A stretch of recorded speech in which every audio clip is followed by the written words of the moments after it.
What's up, everybody? Hope you guys are doing well. It's time to gear up for an electrifying night of MMA as UFC Fight Night Mayra vs. Sandhagen takes the center stage. Two of the most exciting fighters in the bantamweight division are set to clash in a highly anticipated main event. Who will emerge victorious? Let's take a look at the whole fight card and make some predictions. If you guys haven't done so yet, hit that like button, subscribe, and hope you guys enjoy the video.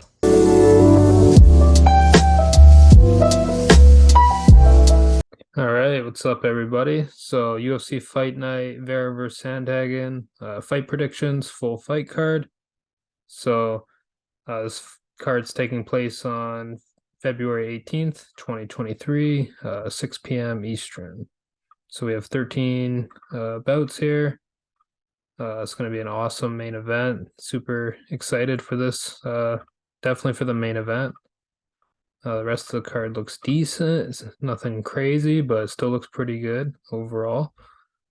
For a free card, can't complain. So first fight of the night, we have Carlston Harris versus Raiz Brahimaj. So Carlston Harris, he just lost to Shavkat Rakhmonov, I believe, who is a savage, who's been on a tear, crushing everybody. Yeah, undefeated. This guy, he lost to him, but before that, he was on a 5-fight win streak. Yeah, so he's pretty beast. He goes for the kill, like all first round, second round finishes.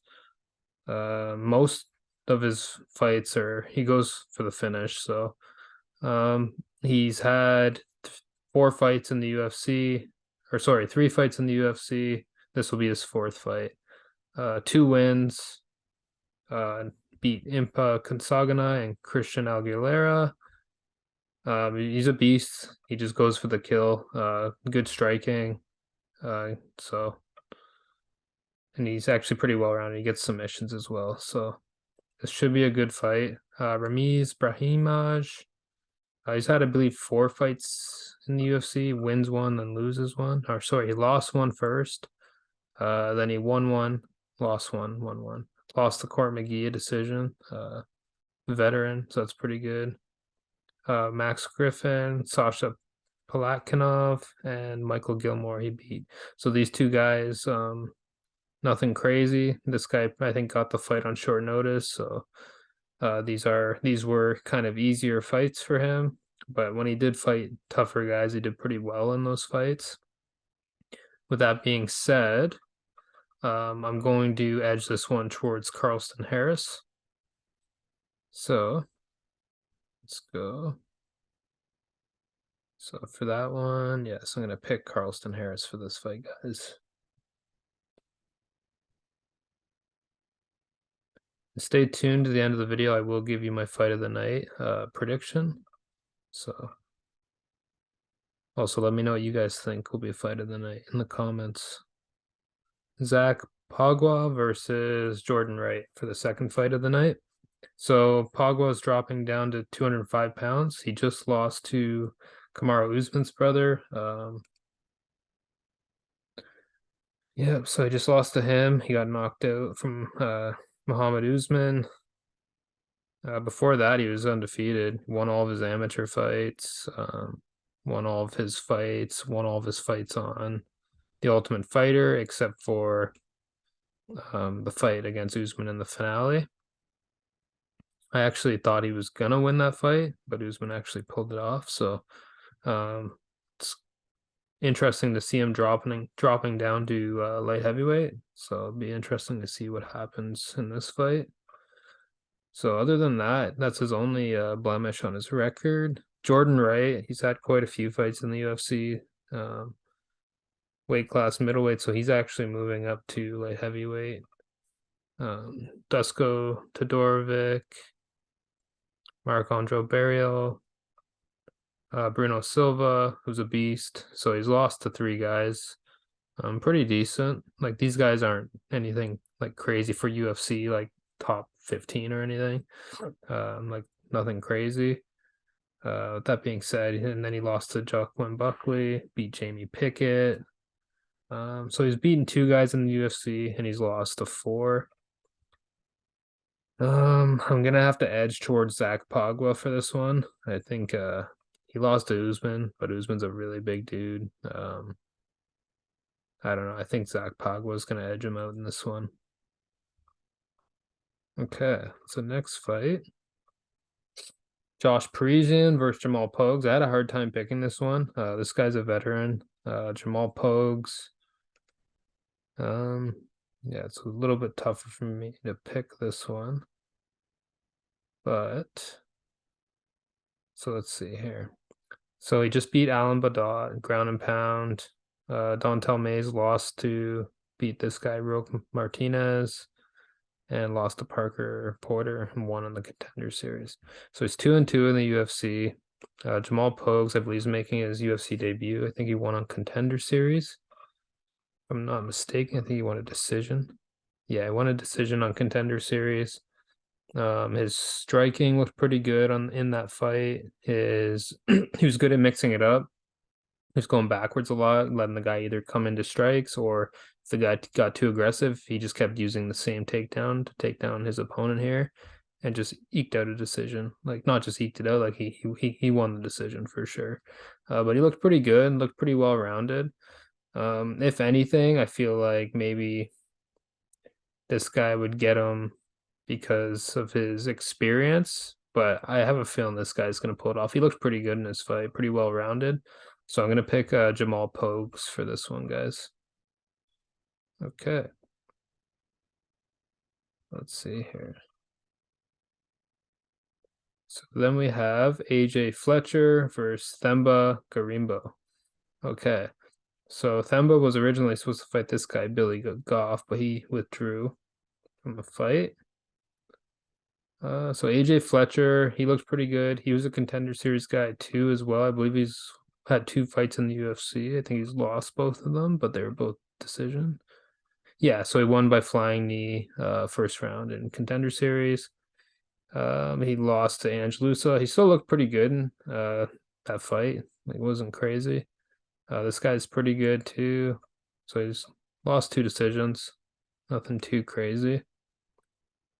This guy, I watched his fight like in Fury FC. I watched this one right here versus Julio Rodriguez, and this guy's a little bit older. He looked okay. Like, he looked, don't get me wrong, he's still a pro fighter and everything, but he was throwing really sloppy on the feet. Like, he was just like winging bombs sometimes. And he didn't come off as technical as AJ Fletcher. So I think AJ Fletcher kind of will have this guy's number. I think he'll be a little bit too crisp for this guy. If anything, I feel like this guy will have to like land one of those big bombs on him to hurt him, and then maybe get a finish. But I don't see it happening. I see AJ Fletcher probably picking him apart. He's looks a lot more technical. Okay, so then we have Ovince St.Preux versus Philipe Lins. So I believe this is Felipe's second fight at light heavyweight. He started at heavyweight in the UFC, I believe. He fought, yeah, Marcin Prachnio had a lot of canceled fights, which is crazy. Before that, he didn't fight since 2020. Tanner Boser, who's a beast. He's a really good striker at heavyweight. He lost to him. Lost to Arlovsky by decision. Before that, he was looking pretty good. Fought in Bellator, fought in PFL. Prachnio, yeah, so he beat Prachnio. It was a decision. Looked pretty decent in that fight. Ovince St.Preux is who he's fighting. So let's take a look at who he fought last. Andre Petrosky in grappling. So, and Mauricio Rua by split decision. Before that, he lost to Tanner Boser as well at heavyweight. Got knocked out by him. Lost to Jamal Hill, who's a beast. Beat Alonzo Menafield. I'm gonna edge towards Philipe Lins for this one, guys. He beat Prachnio. I think he's been a little more active. He beat Hua by split decision, but that's near the end of his career. Before that, technically, if he didn't have that fight, he'd be on a 3-fight losing streak. Philipe Lins just beat Prashnow. Looked better at light heavyweight than heavyweight. So it could go either way, this one, but I'm gonna edge towards Philipe Lins on this one, guys. All right. So then we have Lina Lansberg versus Mayra Beuno Silva. So this one was actually a lot easier for me to pick. So let's just take a look at their records. 10-7. So who she fought? So she's lost to 3 pretty good girls. She beat Macy Chason back in 2019. She is 40 years old now, so she's probably on the tail end of her career. Sarah McMahon, Pani Kianza, who's got pretty good boxing, a good wrestler, and then Carol Rosa is pretty good overall. Lost the majority decision to her just 4 months ago, so she still has a little bit of fight left in her, but she's fighting Mayra Beuno Silva. This girl's a beast. She's from Shootbox, which is a really good gym in Brazil. So lost to Manyan Firat, who's a savage. This girl's probably going to be fighting for the title at some point in the future. Yeah, she really hasn't lost to anybody. She's only lost to her, Marina Moroz, who's pretty good as well. Those are the only 2 people she's lost to. So that being said, I think she will have the edge, and she lost both those fights by decision. So, and she's really tough, really durable. So I think she's going to beat Lina Lansberg. So for that one, you have Mayra Beuno Silva. Okay. Now 125-pound division. Okay, so Juancamillo, Ronderos. So I watched this guy fight David Dvorak. I believe he took the fight on short notice. Dvorak's one of the top flyweights in the division, not like top 5, but top 15 for sure. And Dvorak beat him pretty easily in the first round. But with that being said, this guy came out, he tried banging, and he just lost. So got choked out in the first round. He's getting clipped with a nice right hand and then lost. His opponent, Clayton Carpenter. He's a young kid, 26. Fights out of the MMA lab. So he fought this guy, Edgar Cherez. Oh, man. So this was a really good fight. First round especially. This guy, Edgar Cherez, I actually really liked his striking. He was actually lighting this guy up. He was like, if this guy fought like he did in the first round for all 3 rounds, he would have won this fight. And he would have been the one fighting in the UFC right now. So this guy here, yeah, he looked really good. I was actually really impressed. I was impressed more with this guy's striking. The only thing was he was getting taken down in the second and third round, and that's what won this guy the fight for sure. He was tough. He was getting beat up pretty good by Edgar Cherez. But this guy hung in there. He was pretty tough. Pretty well rounded. His striking was definitely not as good as his ground, that's for sure. But he's just not as fluid on the feet, if that's the way I can put it, as this guy was. This guy looked like he had some boxing experience, or threw his hands like a boxer anyway, where this guy looked a little bit more slow and bulky, but he still was landing some shots. He was still grinding, and then he was getting the takedowns, won the second and third round. Looked pretty good. So for this fight, just because I kind of seen more from this guy, seen how tough he was, and I seen the other guy lose really quick to Dvorak. I think it'll be a more competitive fight. I don't think he's going to lose as quick to this Clayton Carpenter kid. But I do think this guy will win. Might go a couple of rounds or all 3 rounds. I wouldn't be surprised.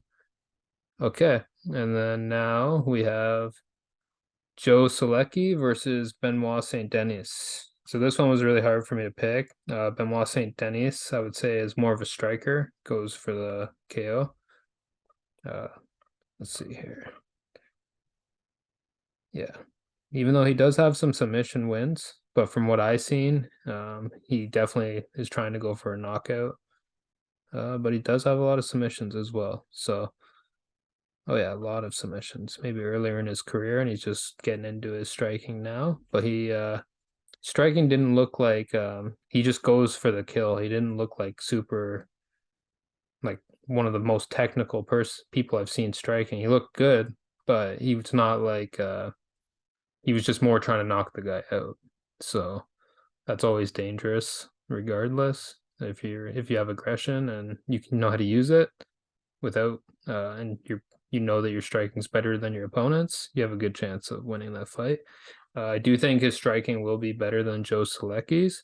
That being said, I think this guy's grappling will be much better. Thing is, can he get the fight to the ground? I think he was a Contender Series guy too. He was really promising prospect. Yeah, so he won. Yeah, he won Contender Series back in 2019, and he looked really good in that fight. Since then he's beaten Matt Wyman, Austin Hubbard, beat Jim Miller by decision. That's nothing to that's no joke, that's for sure. Even though he's at the end of his career, I think he's on a 2 or 3 fight win streak right now. And Jared Gordon, he lost by split decision, who's really good as well. And then Alex De Silva, he won by majority decision, which was a really close fight. So I'm gonna say for this one, I'm gonna edge towards Joe Solecki to get it done by decision. He might, if he can get him to the ground and keep it there, he might get a submission as well. But this guy's grappling looked pretty good as well. I didn't see enough of his grappling, so maybe I'm wrong, and maybe this guy has better grappling as well. If so, I think Saint-Denis will definitely win if he can at least keep it on the feet. Like if it stays on the feet, he'll win. If it goes to the ground, I would think Solecki would win. He has really good grappling. But I do think Solecki should be able to get it there and win this fight. Okay, so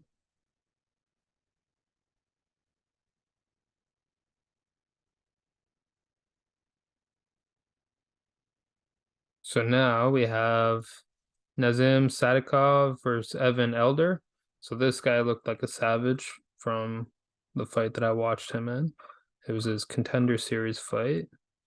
Right here.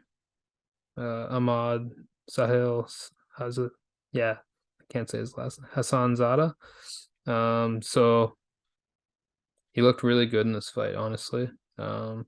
Came out right away, caught a kick, and then spinning back kicked the guy right in the stomach. The guy dropped right away. It was really looked really good. Good hands, good on the ground, good ground and pound. Overall, just looked really good. He's fighting Evan Elder, who I believe is dropping down from 170 at welterweight. It's a 155 fight. He just lost a debut against Preston Parsons. Yeah, so for this one, I'm gonna pick Nazim Sadikov. I just think he looked really impressive in his fight, to be honest.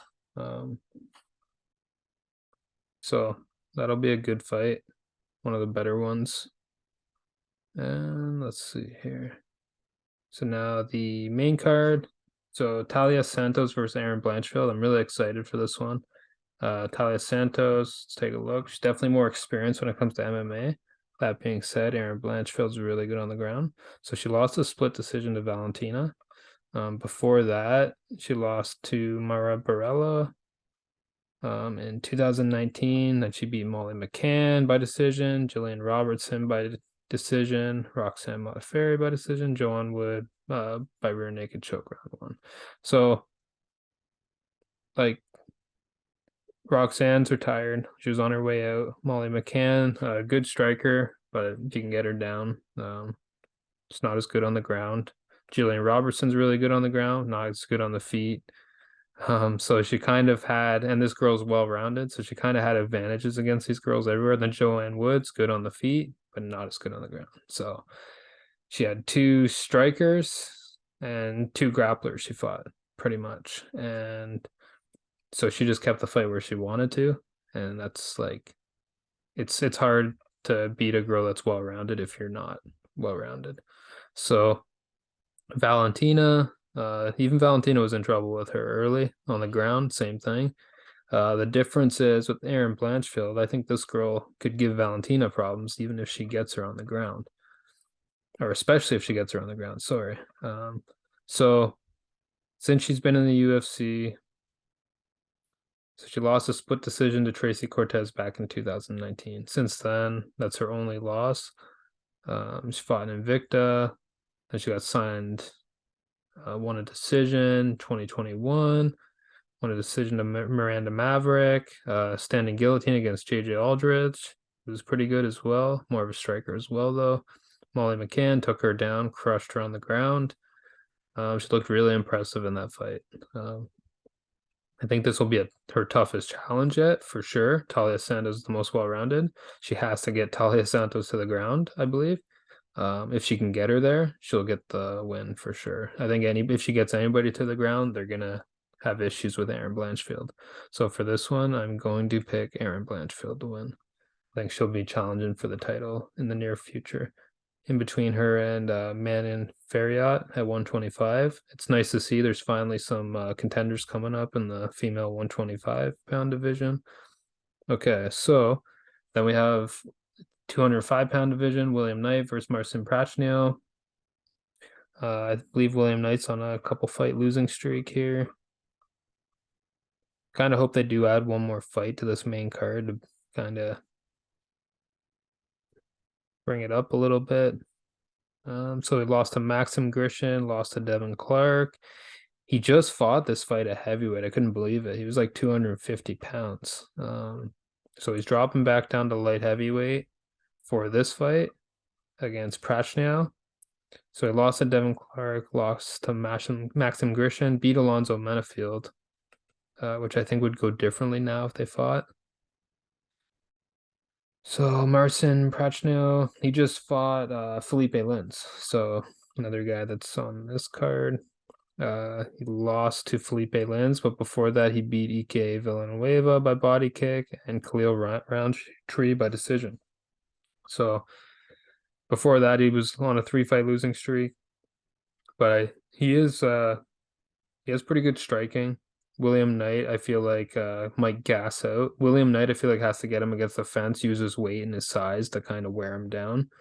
He keeps his chin up. William Knight keeps his chin up in the air like so much, and that's why I won't pick him for that reason. I just hate that. I hate when people have their chin up. Like it's such an open target for him to get hit. So, I'll definitely pick Marcin Prachnio on that one. With that being said, he could still get clipped and hurt. I feel like William Knight's best chance is to gas him out and keep it like make it like a clinching game. I really don't see maybe Marcin Prachnio gets too aggressive, maybe catch some with a big shot because this guy's got a lot of power, but he's trying to drop from 250 pounds too. Unless he was dieting properly for this fight, I think that might have a big effect on his cardio and everything, trying to cut that much weight. Even though he's probably trying to diet, I would assume he's trying to diet, but you never know when people are cutting from 250 like that. I'm going to pick Marcin Prachnio on this one. Okay, and then for the co-main event, we have Jim Miller versus Gabriel Benitez. This one's really hard for me. Really hard because Gabriel Benitez is really like a good striker, really good, and he's very like just very quick, very sharp on the feet. Jim Miller is just well-rounded, but really good on the ground. But he is well-rounded, kind of underrated striking. He is getting older in his career. So that's what kind of makes me worry about Benitez striking. Beat Cerrone by guillotine choke round 2. That was his last fight, so he's on the way out. Beat Nicholas Mata 12-3, right hook to ground strikes, overhand left. So I mean, he was getting finishes. That being said, I feel like Gabriel Benitez is better than all three of these guys. So it's hard to say. I feel like if Benitez gets it done, it'll be by a finish early. If Miller gets it done, it'll probably be by a decision or a finish later in the fight. Beat Charlie Ontiveros. Lost to David Onama. Like, he looked good in this fight, even though he got finished in the first round. He was tagging this guy too. I'm gonna edge towards Jim Miller in this fight, guys.